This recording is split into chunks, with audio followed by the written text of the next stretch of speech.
आज हम ऑप्टिक्स पढ़ने जा रहे हैं। ऑप्टिक्स की शुरुआत करते हैं आज से। ऑप्टिक्स में हम लोग लाइट के बारे में पढ़ते हैं। लाइट इलेक्ट्रोमैग्नेटिक वेव्स का पार्ट है, तो इलेक्ट्रोमैग्नेटिक वेव का स्पेक्ट्रम हम लोग को समझना चाहिए।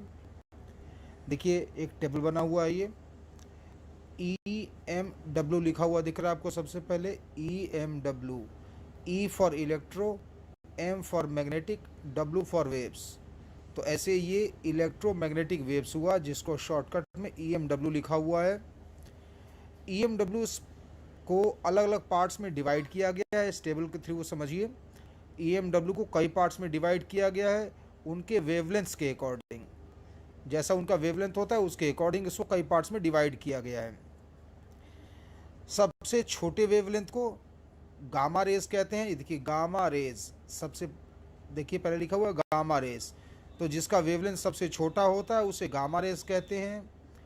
Then X rays, ultra violet rays, UV rays, ultra violet rays, UV rays. देखिए छोटा सा स्पॉट बन के आ रहा है जहाँ पे मैं दिखा रहा हूँ आपको यूवी रेज, वही स्पॉट दिखते रहिए। कहाँ मैं आपको समझा रहा हूँ ये आपको दिखता जाएगा। UV rays, ultra violet rays. इसके बाद पोर्शन आता है लाइट का। लाइट का पोर्शन इसके बाद आता है। लाइट का वेवलेंथ लिखा गया है, देखिए वैक्यूम में ये वेवलेंथ माना जाना चाहिए। तो लाइट का वेवलेंथ वैक्यूम में 4000 एंगस्ट्रॉम टू 7000 एंगस्ट्रॉम वेरी करता है। तो इलेक्ट्रोमैग्नेटिक वेव्स का वह पार्ट जिसका wavelength 4000 angstrom to 7000 angstrom vary करे उसे लाइट कहते हैं। इस पे हम लोग को ध्यान देना है, ठीक है, ध्यान देंगे। लेकिन उसके पहले EMW के अलग अलग पार्ट्स को जान लेते हैं। क्या क्या हम लोग जान चुके हैं? Gamma rays, X rays, UV ultra violet rays, light, infrared, देखिए लिखा हुआ है IR, infrared rays. IR rays मतलब इंफ्रारेड रेज। लाइट से बड़ा वेवलेंथ इसका होता है इंफ्रारेड रेज। उससे बड़े वेवलेंथ को माइक्रोवेव्स पढ़ा जाता है। Micro, MICRO, microwaves.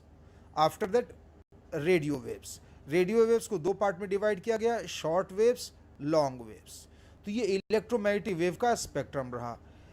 ज़्यादा ध्यान देना है हम लोग को लाइट पर, तो हम लोग इलेक्ट्रोमैग्नेटिक वेव्स का वह पोर्शन पर ज़्यादा कंसंट्रेट करेंगे जिसका वेवलेंथ वैक्यूम में 4000 एंगस्ट्रॉम टू 7000 एंगस्ट्रॉम वेरी करता है। इसे लाइट कहते हैं। एनीवे, लाइट होता क्या है? पॉइंट नंबर 1 देखिए, लाइट। तो लाइट इलेक्ट्रोमैग्नेटिक वेव EMW का वह पार्ट है जो आदमी की आंखों में देखने का सेंसेशन प्रोड्यूस करता है।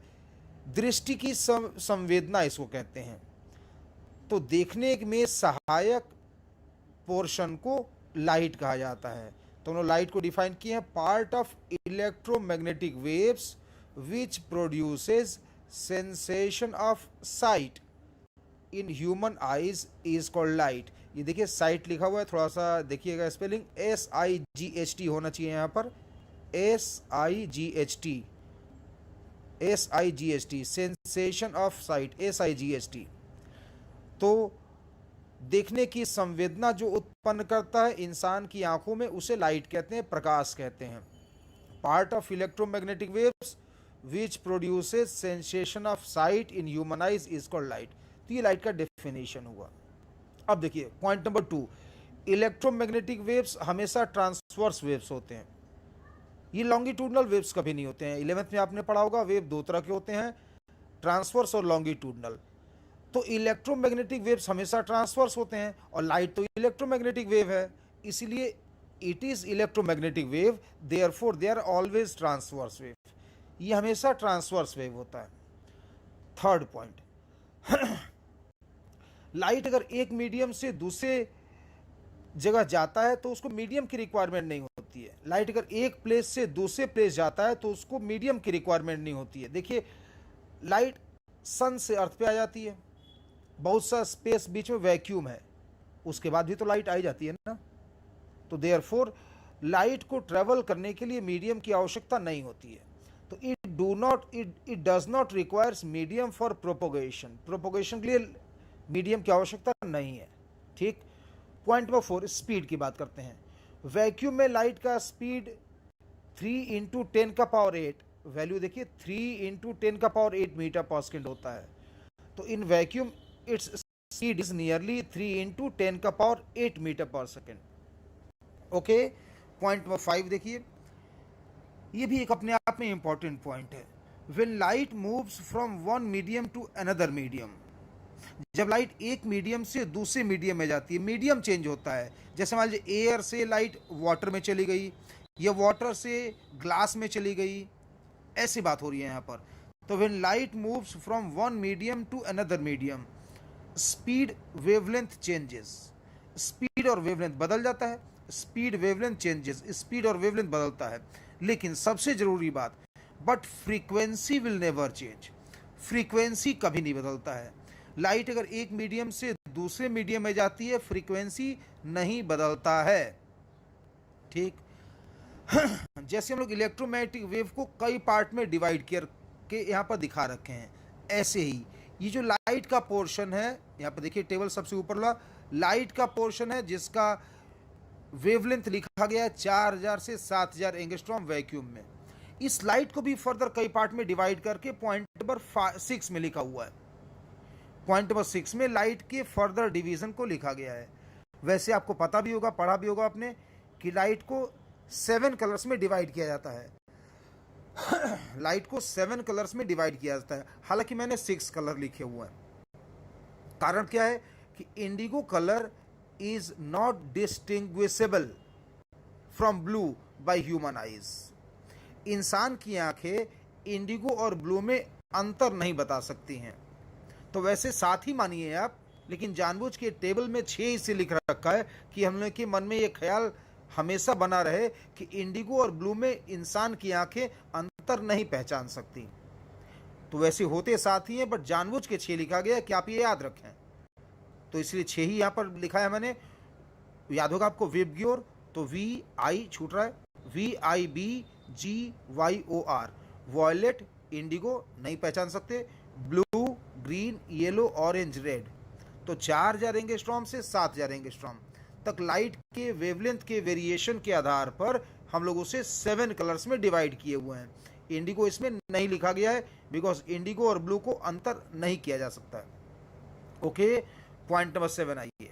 पॉइंट नंबर 7 है स्पीड। सी को स्पीड समझिए, लैम्डा वेवलेंथ मानिए, एफ फ्रीक्वेंसी मानिए। तो स्पीड, फ्रीक्वेंसी और wavelength, speed C, wavelength lambda, F frequency, इनका रिलेशन ये होता है C is equal to lambda F. Speed is equal to wavelength into frequency, C is equal to lambda F होता है। अब C is equal to lambda F के आधार पर हम लोग फ्रीक्वेंसी निकालने की कोशिश करते हैं कि फ्रीक्वेंसी, लाइट का फ्रीक्वेंसी किस रेंज में होता है। तो यहीं से फॉर्मूला देखिए, C is equal to lambda F, therefore F is equal to C by lambda. तो हम लोग करना ये है कि C का वैल्यू यही रखना है। देखिए पॉइंट नंबर 4 में लिखा हुआ है 3 इंटू 10⁸, यही तो स्पीड है। तो हम लोग को C का वैल्यू 3 इंटू 10⁸ रखना है। वॉयलेट कलर का फ्रीक्वेंसी निकालें, FV मतलब फ्रीक्वेंसी ऑफ वॉयलेट, या FR फ्रीक्वेंसी ऑफ रेड। किसी भी कलर का फ्रीक्वेंसी आप निकालें, स्पीड तो सबके लिए सेम है। तो 3 इंटू 10⁸, C के जगह यही रखना है दोनों जगह। हाँ, लैम्डा जो ये डिनोमिनेटर में लिखा हुआ है वेवलेंथ, ये वॉयलेट का रखेंगे 4000 एंगस्ट्रॉम, नहीं मीटर में। तो 4 इंटू 10⁻⁻7 रखेंगे, तो वॉयलेट कलर का फ्रीक्वेंसी आ जाएगा। ये कैलकुलेट हो गया 0.75 10⁻15।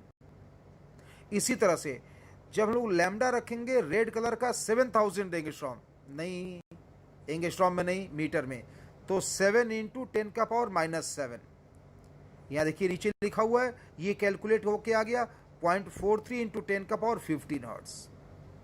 तो लाइट के फ्रीक्वेंसीज का वैल्यू हम लोग को याद रखना है कि 10⁻15 हर्ट्ज का होता है। 10⁻15 हर्ट्ज का फ्रीक्वेंसी होता है लाइट का। ओके, तो केयर करिए, हम लोगों ने 7 पॉइंट पढ़ लिया। 1 मिनट ब्रेक के बाद वापस पढ़ते हैं।